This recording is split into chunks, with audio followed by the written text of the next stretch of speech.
And we're rolling here. And what is up, real estate investors? Hope you're doing well. So it scared me. I wasn't ready. I was like getting. Sorry, it's my fault. Did I jump? Now we have Okay. You're listening to the Homeboys podcast, recorded in our Indiana office and with combined 40 years of experience. Here's your hosts, Clint and Scott. What is up, real estate investors? You are with the Homeboys and the Homeboys podcast. Super stoked to have you here today. We got an exciting topic. We're talking about something that is a little sexy in the real estate industry. We're talking about AirBNB and investing in AirBNB. First of all, I'm with my very, very handsome and charming co-host, Mr. Scott Adams. Always overselling me. It's not. I get feedback from people all over the country, and I just kind of bring it to the show. Yeah, letter after letter. I do. That co-host of yours is amazing. That's it, man. I'm a very lucky guy. Yeah. Very lucky guy. But anyhow, how are things? Good. You? Good, man. We got a bit of a heat wave going on here in Indianapolis. Don't really want to be outside much. Fish aren't biting? Are the fish not biting They're for not you? biting. Are you out a lot? A little bit. Kayaking? No, haven't done that in a few weeks. When it's too hot to kayak, you Yeah. know it's too hot, right? Yeah, I almost Yeah, went well, swimming in my lake the other day. You should. Yeah. Do people actually get out in the lake and swim? Yeah, there's a lot of kids. So there's an interesting family, like, let's see, 4 houses down from mine on the lake, and they do homeschooling, and they like have a group homeschooling where other kids come over, and you can tell when it's a hot recess day because there'll be 10 kids out there swimming in the lake, you know.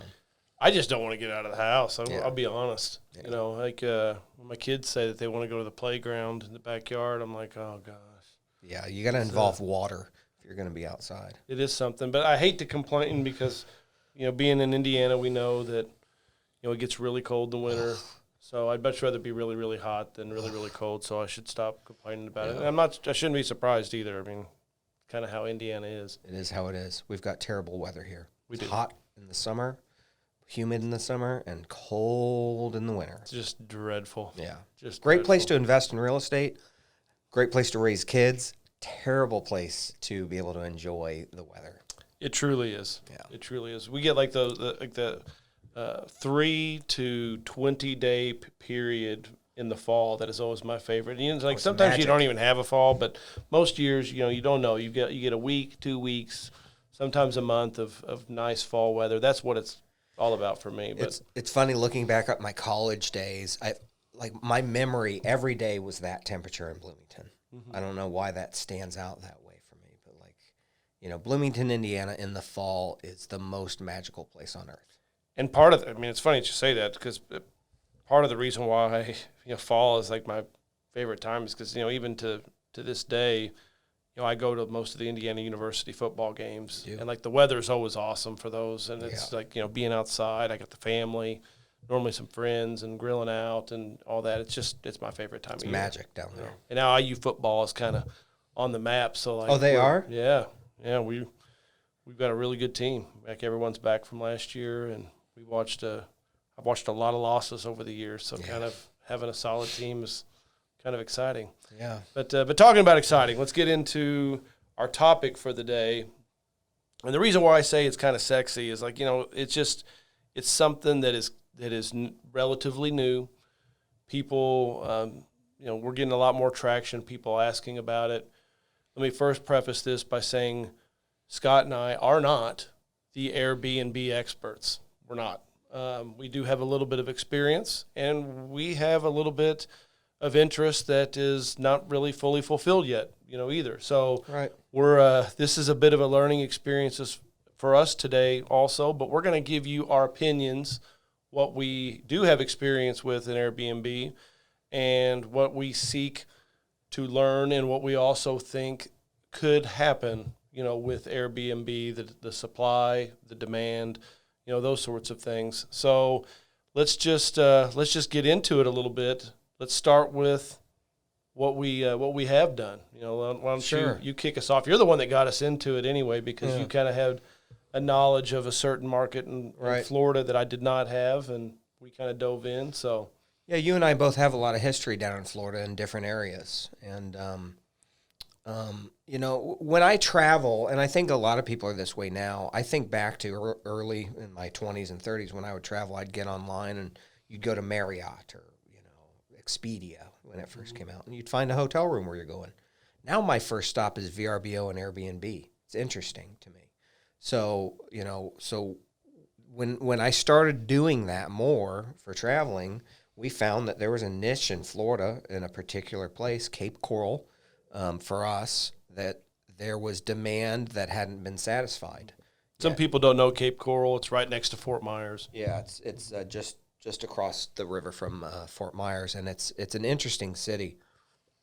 It was a swamp, and it was a scam by this guy out of Baltimore. Have I told you this? Yeah, I've seen the book. This is Yeah. the book, The Big Lie. Or, Yeah, The Big Lie, I think. It's a great I think book. it is, yeah. But basically, he was, you know, selling swampland in Florida, calling it oceanfront property, and he ended up selling it all. So, because he made all the money, he thought, well, I guess I'll make it come true. But originally, he was trying to scam people.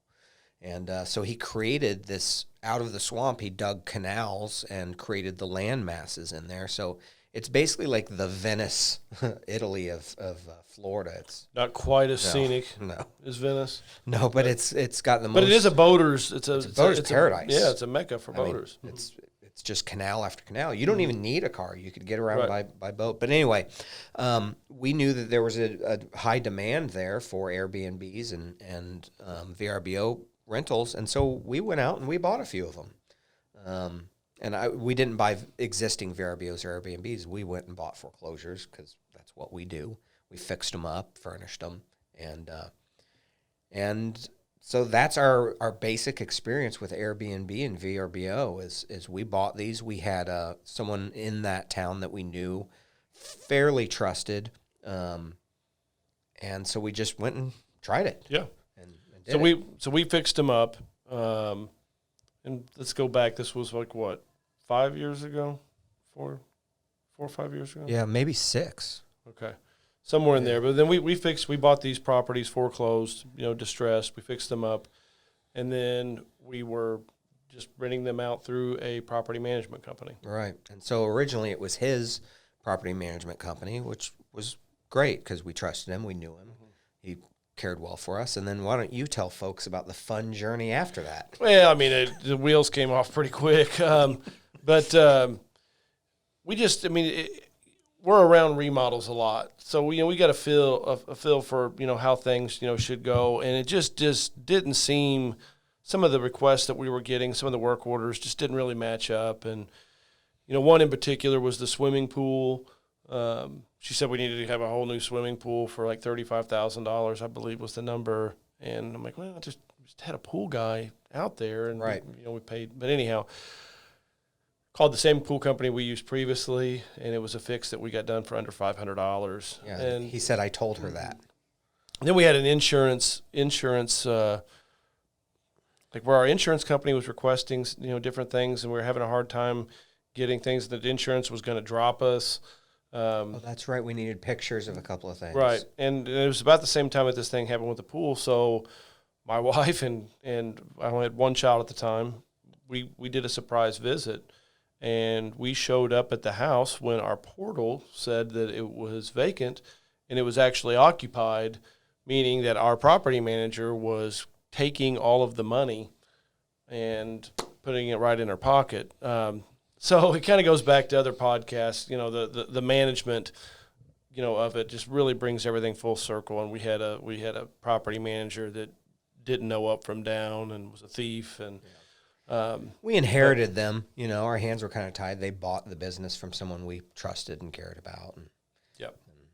So. But anyhow, it wasn't all a negative experience for us. And it was a great learning experience because ultimately we, even having such poor management, we were still like not losing. Yeah. We weren't losing. And we had, a property manager that, I really don't think she could spell property management. I really don't think that she could. She was from Germany, I believe. Right. Didn't speak, the greatest English in the world. But, yeah, and wasn't the brightest. right. But you know, Well, let's be cautious here. So we had a second property manager who was amazing, who also spoke German, and we're not talking about her. we are She not was talking awesome. about her. Her name was Yeah. Claudia, and she was Yes, amazing. she was and amazing. very kind, Yeah. and did a fabulous job. And she ultimately, we decided that we were going to sell. And The market was up, and and the market went way up. I mean, we sold it for almost double. yeah, it would have been very close to double what we paid. Right. It was just a lot of headaches, and you know, it was just. I mean, and I We've think got a business here, Mhm. and yeah, And I think that's the one thing that to mention about Airbnb is there's lots of moving parts in property management anyway, and we specialize generally in yearly, rentals. Well, now you've got people that their longest stay is going to be 30 days in your house, and more likely your average stay is 5 days or 6 days. So, we do a tenant turn on the properties that we manage, once a year. Once every 18 months on average. Here you're doing some sort of turn weekly, monthly. There's a lot of other moving parts with it. Your maintenance is higher because there's more in and out. It's just how it is. You get people going in and out, and I think that's one of the things that we did. We did away with doing daily or 2 nights or 3 night rentals, and it had to be a 4 night minimum. Right. Because really, if you've got someone going in for a night, just moving their stuff in and moving their stuff out, you're not making any money. Right. I mean, there's no money. I'd rather it sit there vacant right. than have someone in for a day. Yeah, I believe at our price point we're paying, and this was early on in the management business of Airbnbs. Now you can go to any market that has them and find someone good. There's a lot of companies now that specialize in this, but I believe we were paying as much as 50%. Of every dollar you make goes straight to the management company. And I had lunch with one of our accountants yesterday, and he just bought in Breckenridge. Did I tell you that? Mm-hmm. And they're charging him 35%, but it's like a $1.2 million place. So it's higher Right. rents. So I'm sure that there's a scale there. But anyway, I want to just touch on one thing before we go further, which is, we're in real estate. We don't mind learning things and trying them. You and I are both from the same school of nobody taught us anything. We go out and we try it. And Dive in that deep end. Just boy. dive in. Just get in there and figure it out. And so we went down to Florida, and we bought 2 right away. Mm-hmm. Like on our first trip down, we made probably 15 offers. We would have taken all of them if we got them. Mm-hmm. So I wanted a fun trip. It was neat. It's a fun trip. And so I just wanted to quickly touch on that and say, if you're thinking of doing real estate, that first step, I know it's scary, but make that leap. Correct. But I think it's interesting to talk about, how much Airbnb has changed in the time that we were doing that, and now fast forward to now. We bought that well below market value then, and now this market, you don't really see anything going for, under retail value. And in a lot of areas, the hot market, like for Airbnb, have already been kind of identified. In some of those areas, you're seeing properties go for well above appraised value because of the cash flow that they're bringing in from Airbnb. right. And I think that's a very dangerous place, to be. Like, I still think me personally, I don't want to buy just off of Airbnb cash flow, because I worry about, and I'm anxious to hear your views on this, I worry about if I bought off of just Airbnb cash flow, that what happens when all these other investors go in and the supply goes from here to here. And then all of a sudden my cash flow, goes down because of this growing supply. Yeah. So what I'm saying is, like, there are now investors that are selling their Airbnb properties. Say if it's a really nice vacation type area, and it's $600,000 Mm-hmm. appraised. That would be like the appraised value of the house. They're selling it for $750,000 Based on the income method. based off of the income that it brings in.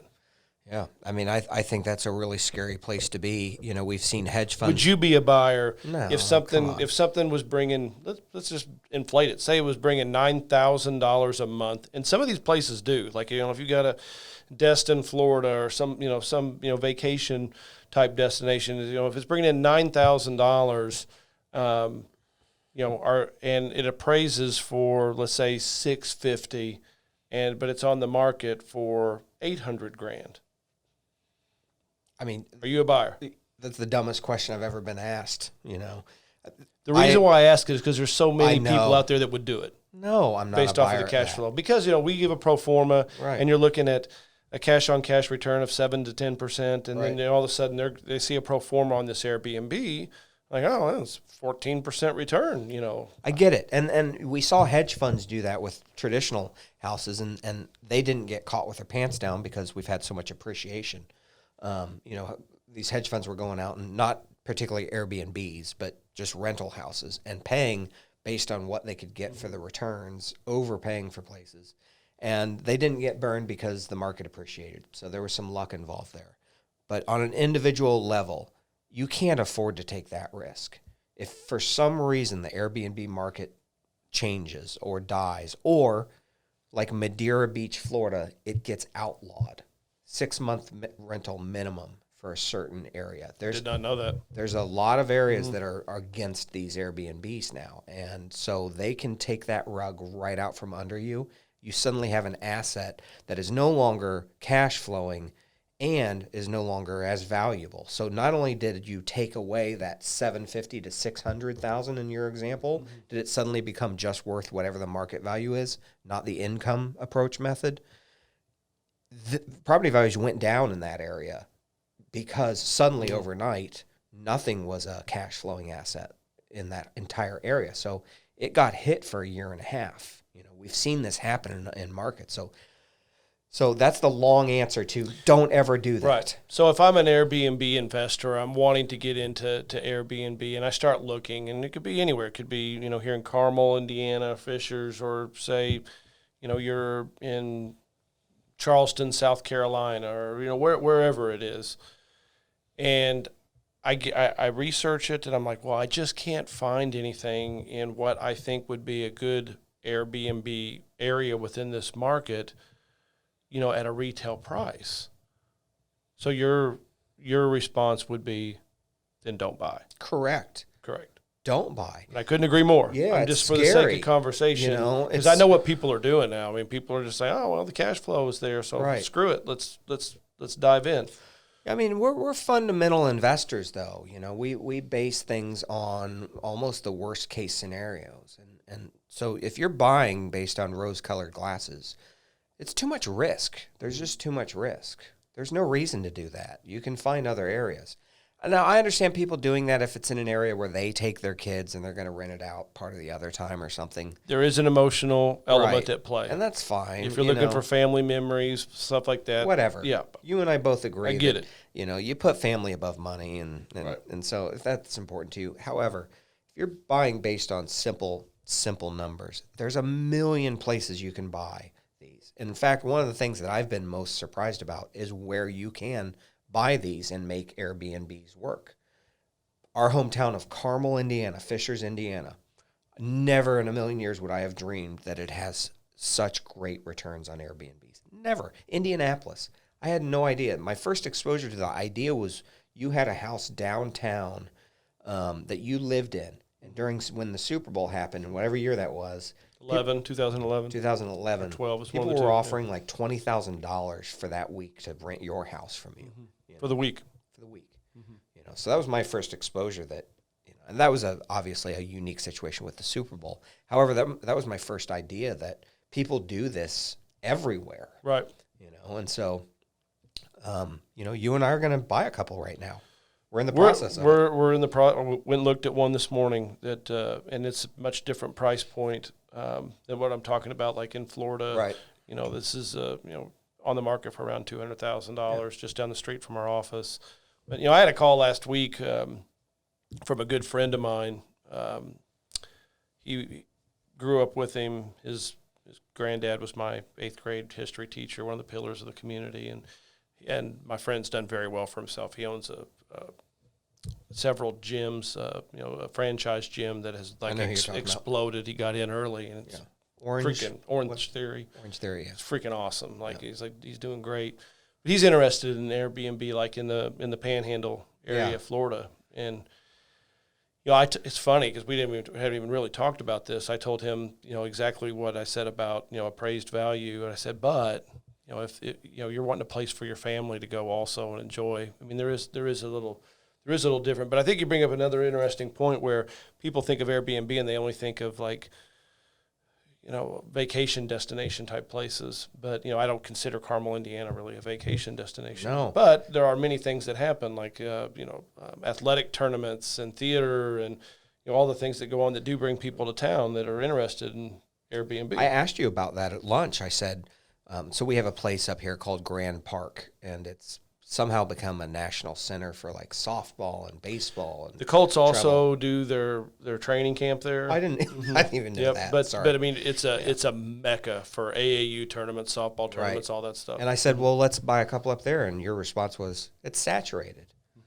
So I wouldn't have in a million years thought, okay, there's an area in Westfield, Indiana that's saturated with Airbnb rentals. I mean, it just wouldn't have crossed my mind ever. That's part of my education in this is a couple of guys that we've been working with, Colin and Bo, and they're really well versed in Airbnb. Yeah, and they brought it's really piqued my interest a lot more. They brought financials on some of these places, and they're dealing in some really high end Airbnb stuff. My explanation to you was like I think they could film the next season of The Real World, right? At some of these places, but we're going to use them to help us manage what we buy. Correct. So, I mean, they get it. They know. They know. We own a property management company here, and are going to own rentals and have someone else manage them.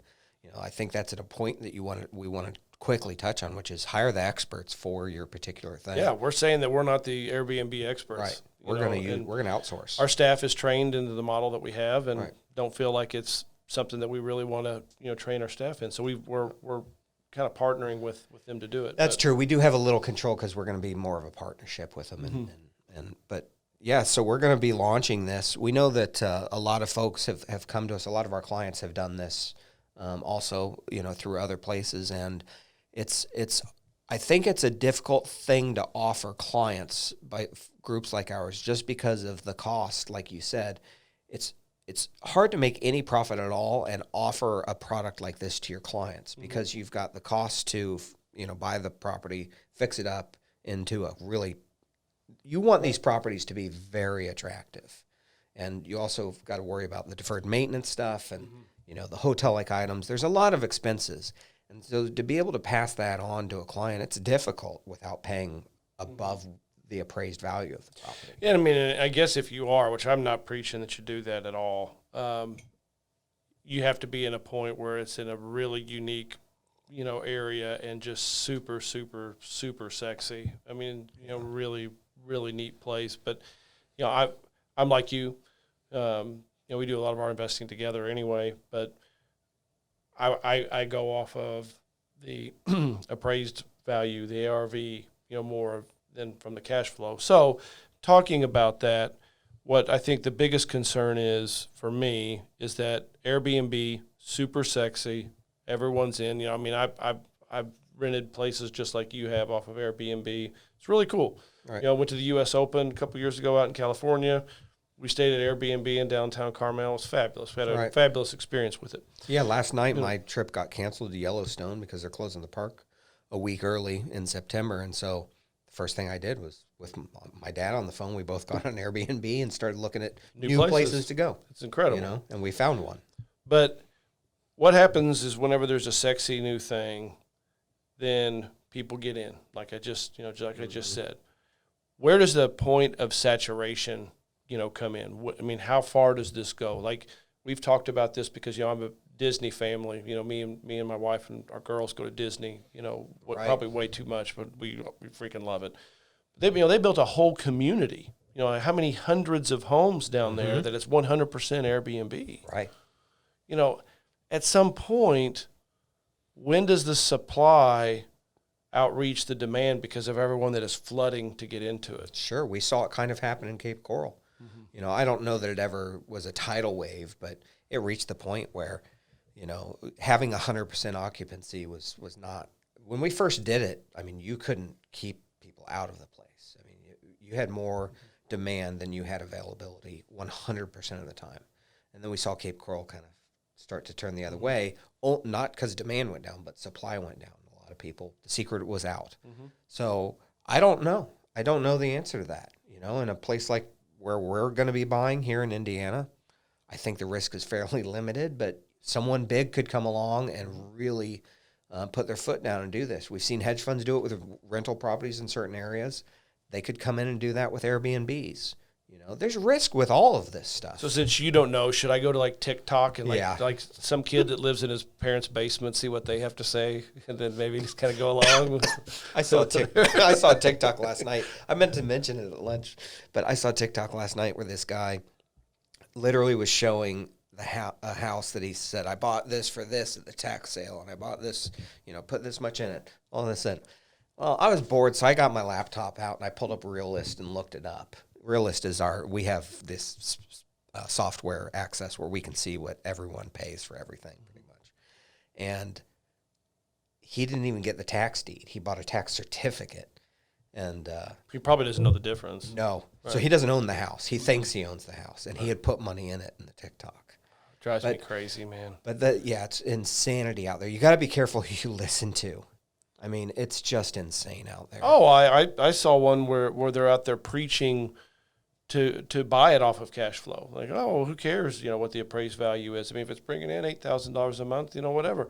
You know, it's just, I think it takes people like you and I that we worked through and survived the Great Recession. Right. You know, to realize that this market that we've got in front of us right now is not going to be here forever. I mean, A lot of people don't. It's going to change. They've never experienced a down market. You know, if you think about the last, 10 years, that it's been going in one direction.